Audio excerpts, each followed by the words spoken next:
بالله من الشيطان الرجيم بسم الله الرحمن الرحيم نحمده ونصلي على رسوله الكريم معزز سامعین کرام و خواتین و مستورات،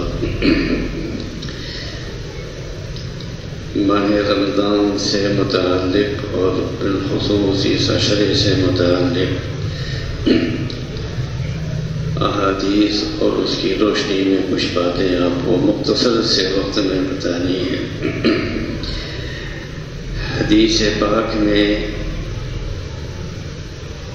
آتا ہے کہ اللہ تعالیٰ جبریل امین علیہ السلام کو بھیجتے ہیں، فرماتے ہیں کہ جاؤ سرکش شیاطین کو قید کر دو تاکہ وہ میرے محبوب کی امت کے روزے داروں کے روزوں کو خراب نہ کر سکے۔ تو گویا بڑے شیاطین تو قید ہو گئے اور ان کو حدیث کے بقول سمندر میں باندھ کر پھینک دیا جاتا ہے۔ اب اگر نیکی کے راستے میں کوئی رکاوٹ ہے یا وہ تو پھر یا تو ہمارا نفس ہے، اپنی خواہشات ہیں جو چلنے نہیں دیتی ہیں۔ اسی لیے رمضان المبارک میں عام طور سے انسان کو نیکی کرنے میں آسانی ہوتی ہے۔ اس بات کو آپ سب نے محسوس کیا ہوگا۔ اگر کسی کو رکاوٹ پیش آئے تو وہ سمجھ لے کہ میرے اپنے نفس کا، اپنی نفسانیت کا اور خواہشات کا قصور ہے، اب شیطان کے بہکانے کی ضرورت نہیں ہے، میرا نفس ہی مجھ کو سست کر دیتا ہے اور نیکی سے محروم کر دیتا ہے۔ حدیث پاک میں یہ بھی آتا ہے کہ جو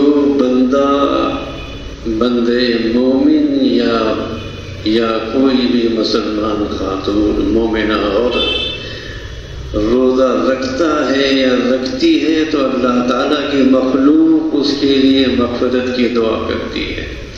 فرشتے بھی دعا کرتے ہیں وَيَسْتَغْفِرُونَ لِلَّذِينَ آمَنُوا۔ قرآن مجید میں ہے کہ فرشتے بھی ایمان والوں کے لیے استغفار کرتے ہیں، اور ہوا میں پرندے، پانی میں مچھلیاں، بلوں میں چونٹیاں روزے دار کی مغفرت کی دعا کرتی ہیں۔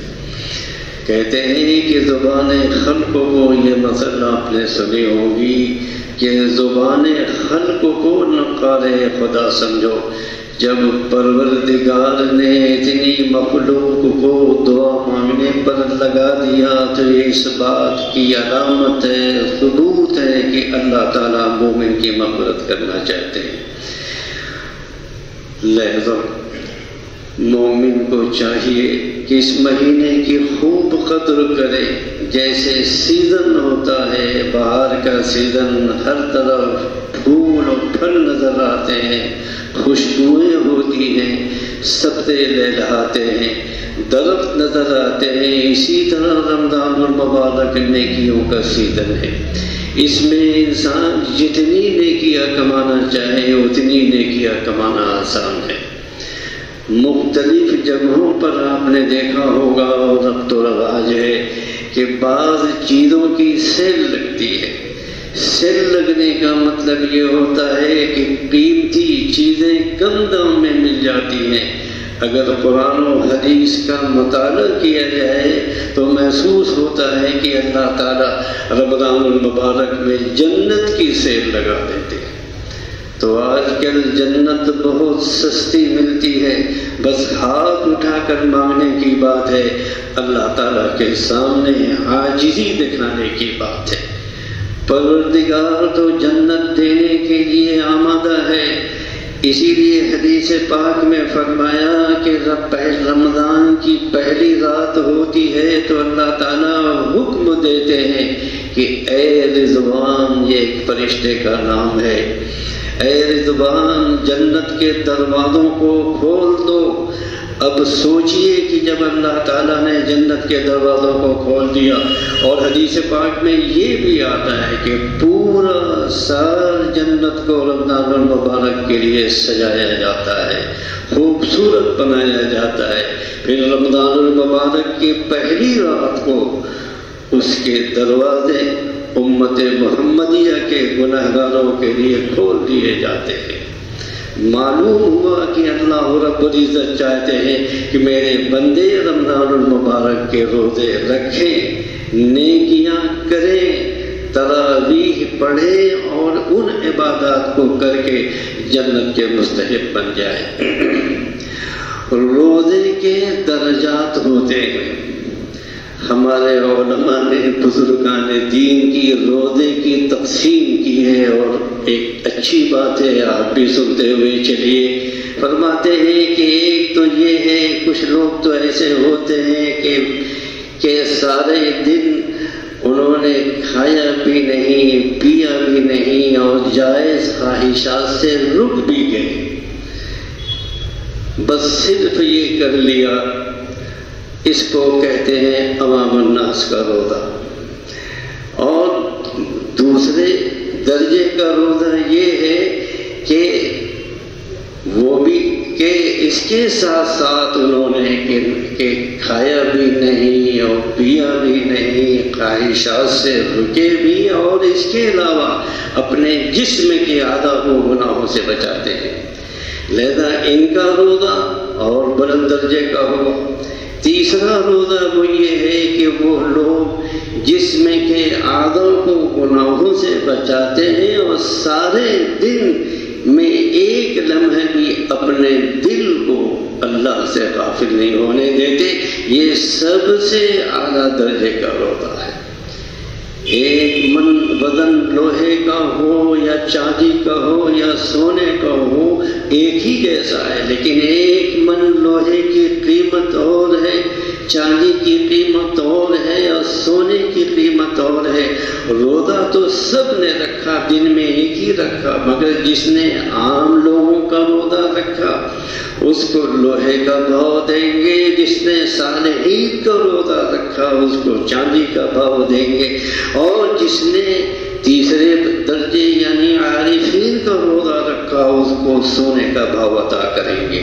اور اگر روزہ رکھ کر گناہ کرتے رہے، ٹی وی اسکرین کے تماشے دیکھتے رہے، موبائل کو آن کیا، ڈرامے بھی دیکھتے رہے، روزہ بھی ہے، غیبتیں کرتے رہے، لوگوں کے دل دکھاتے رہے، تو ایسے روزے پر مٹی کا بھاؤ بھی لگا دیا جائے گا۔ اسی لیے حدیث میں آیا ہے، رسول اکرم صلی اللہ علیہ وسلم نے فرمایا، کچھ لوگ ایسے ہوتے ہیں جن کو روزہ رکھنے کے بعد بھوکا اور پیاسا رہنے کے علاوہ کچھ ہاتھ نہیں آتا، تو ہمیں چاہیے کہ ہم اپنے روزے کو کامل درجے کا روزہ بنائیں۔ جب کھانے سے رک گئے، پینے سے رک گئے، تھوڑی سی مشقت اور برداشت کر لو، ان سب گناہوں سے بچ جاؤ۔ اللہ کے رسول صلی اللہ علیہ وسلم کے الفاظ ہیں کہ اگر کوئی شخص اپنے گناہوں کو اور ان گناہوں سے بچتا نہیں ہے، جھوٹ بولتا ہے، گالیاں دیتا ہے اور ان سب باتوں سے رکتا نہیں، تو وہ اس اللہ کے لیے کوئی حاجت نہیں ہے کہ وہ کھانے پینے کو چھوڑ دے۔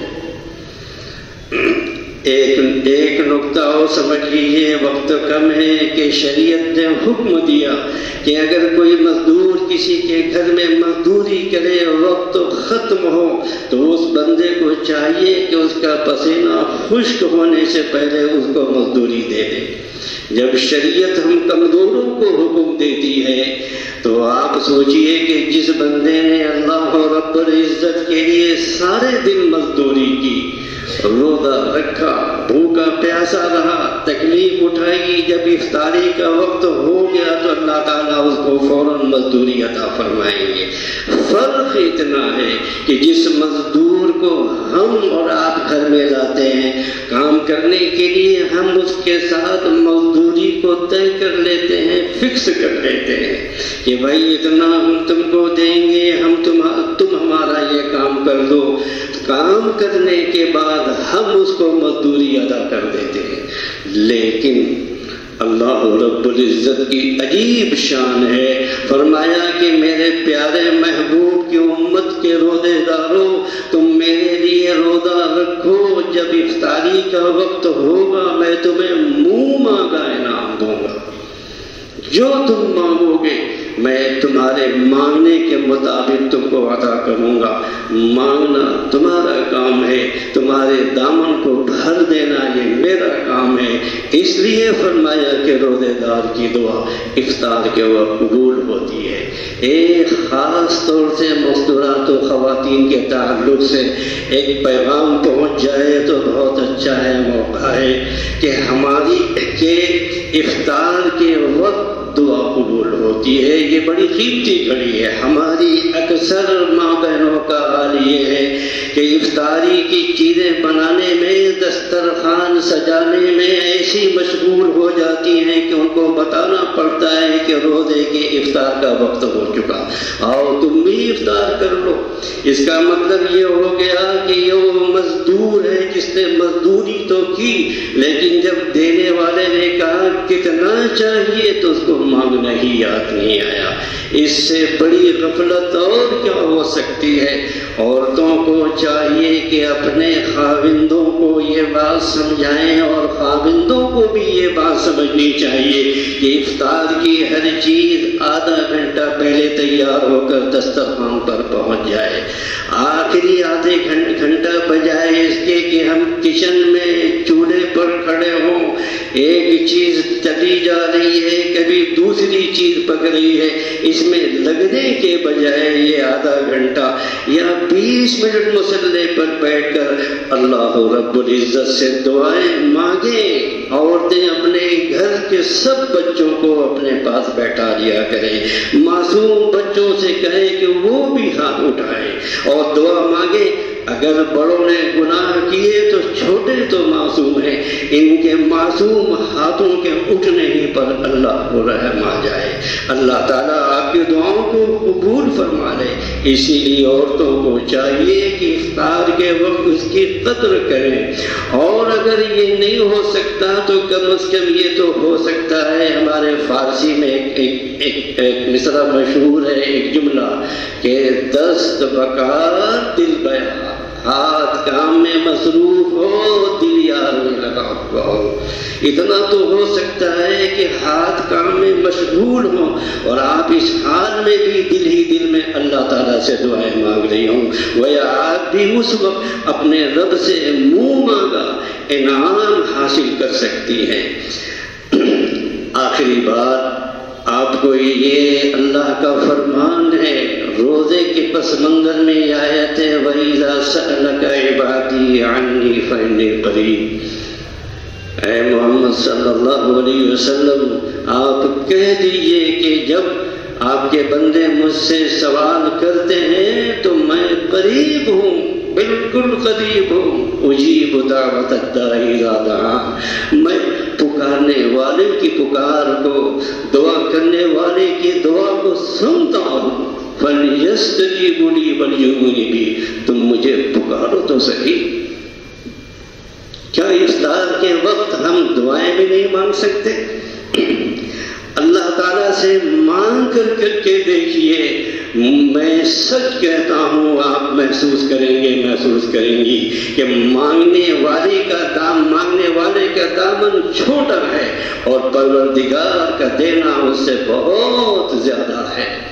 ٹوٹے رشتے وہ جوڑ دیتا ہے، بات رب پہ جو چھوڑ دیتا ہے اس کے جود و کرم کا کیا کہنا۔ لاکھ مانگو وہ کروڑ دیتا ہے، وہ وہ پروردگار تو ہمارے مانگنے سے بڑھ کر ہمیں عطا کرتا ہے۔ نبی اکرم صلی اللہ علیہ وسلم نے فرمایا روزے دار کے لیے 2 خوشیاں ہوتی ہیں، فرحۃ عند الافطار، ایک تو جب روزہ افطار کرتا ہے اس وقت اس کو خوشی ہوتی ہے، اس وقت کی دعائیں قبول ہوتی ہیں، اور دوسری بڑی پیاری بات ہے جب قیامت کے دن روزے دار اللہ رب العزت سے ملے گا اس وقت بھی اس کو خوشی نصیب ہوگی۔ کیوں خوشی ہوگی؟ اس لیے کہ اللہ رب العزت اس کا استقبال فرمائیں گے۔ چنانچہ حدیث میں ہے کہ کچھ لوگ ایسے ہوں گے کہ قیامت کے دن اللہ تعالیٰ کے سامنے کھڑے ہوں گے، یہ اللہ تعالیٰ کو دیکھ کر مسکرائیں گے اور پروردگار ان کو دیکھ کر مسکرائے گا اور ان کا استقبال کیا جائے گا۔ اللہ تعالیٰ ہم سب کو ان تعلیمات پر عمل کرنے کی توفیق۔ پہلا عشرے کا 5 دن گزر گیا، رفتہ رفتہ یہ دن گزر جائے گا، اس کی قدر و قیمت کر لیجیے۔ اللہ ہم سب کو توفیق عطا فرمائے۔